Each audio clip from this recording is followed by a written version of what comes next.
I'm Don, and I just got more paints today. This package arrived during nighttime while I was doing a voiceover, so it's kind of weird, but I'm really excited to try them out. I'm Don, welcome to our studio. This channel is supported by all these awesome brands, and of course, this channel won't be possible without the support of my patrons.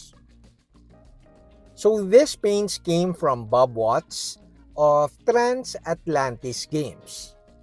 I got 60 colors, which I think is the complete set of Wave 1 of this Duncan Rhodes 2 Thin Coats paints.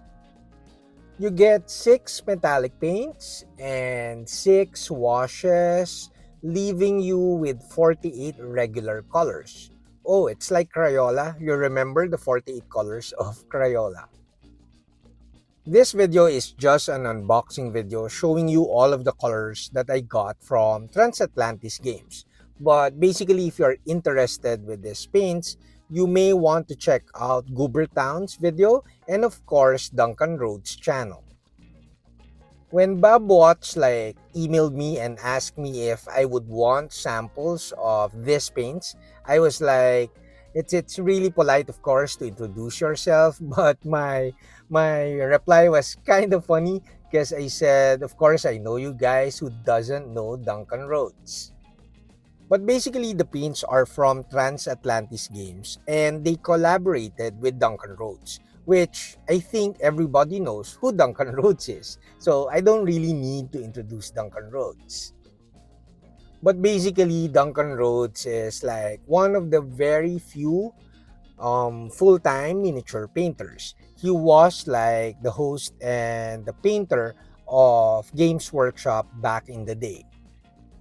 So I'm pretty sure these paints are very good because of Duncan Rhodes, because of his collaboration. So I'm pretty sure he tested the paints and kind of is part of the decision making of the designs of the colors.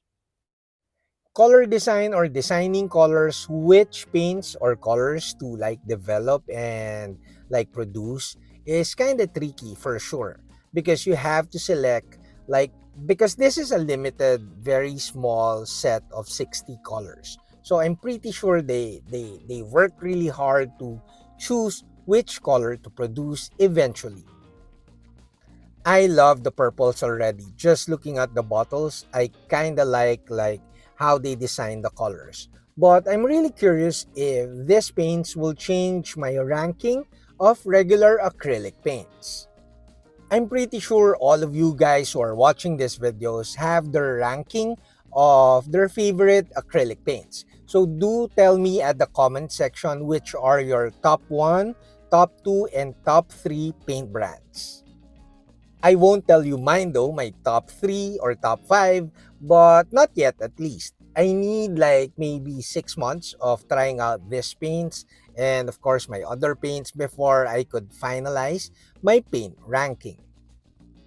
I have yet to even shake these bottles. So I haven't seen the paints outside of the bottle. I haven't poured it on my wet palette and stuff like that, but I will test them tonight.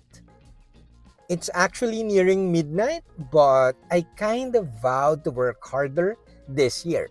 So I'm kind of excited to try out all these paints, even though it's kind of late already.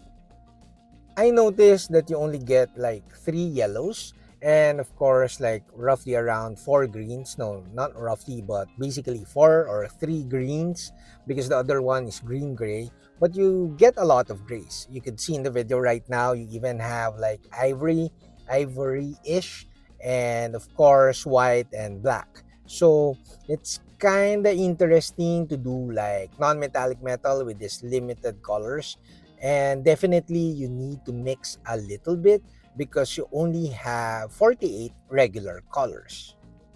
Mixing paints is the most fun part of painting miniatures. However, it's kind of hard to follow, so I don't really do it as much because people will have a hard time following my videos. Now, before we finish this video, I just wanted to show you how I organize the paints because I'm lacking space already. So basically, the metallic paints goes with a couple of dark colors, dark brownish and dark gray, because those colors could be your underpainting for the metallic paints. Now, I organize the washes together. Of course, you get 6 washes, but I also put black, the ivory-ish color, and of course, the white paint.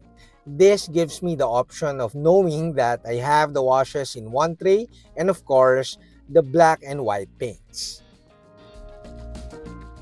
Now, the yellows, oranges, reds, and purples goes in one tray. I also have a few like red browns here, which is easy to access. Basically, these are my warm colors. Now, the rest of the 48 colors, or regular colors, basically has the greens, the blues, and the tans, a bit of the ochres, and of course, the gray colors. This is not an efficient way of organizing these paints, but it's kind of good that it's only a small set and I have access to all of them in just a few trays. I actually had to throw some really old paints. No, just kidding. But I had to put them on shelves that I don't have easy access. Since I'm focused on learning this and the other paint brand, I have these paints near me, on in front of me basically, in my workstation. It's important to have efficient painting, that your colors are very accessible or near you, so that it's kind of efficient to choose which colors to use while you're painting. I'm not sure if the bottles are clear or a little bit cloudy, but I'll test these paints really soon after I do this voiceover. Just looking at the bottles, I have favorite colors already, especially the gum color and the vibrant colors, because you all know I like vibrant, very brilliant painting, which I call Grim Pop. Now I just need to decide what miniature to paint. Most likely I'll grab like one of my 3D printed miniatures, which is most likely a partner, like a partner of my channel. Again, do tell me which is your top 3 paint brands in the comment section below.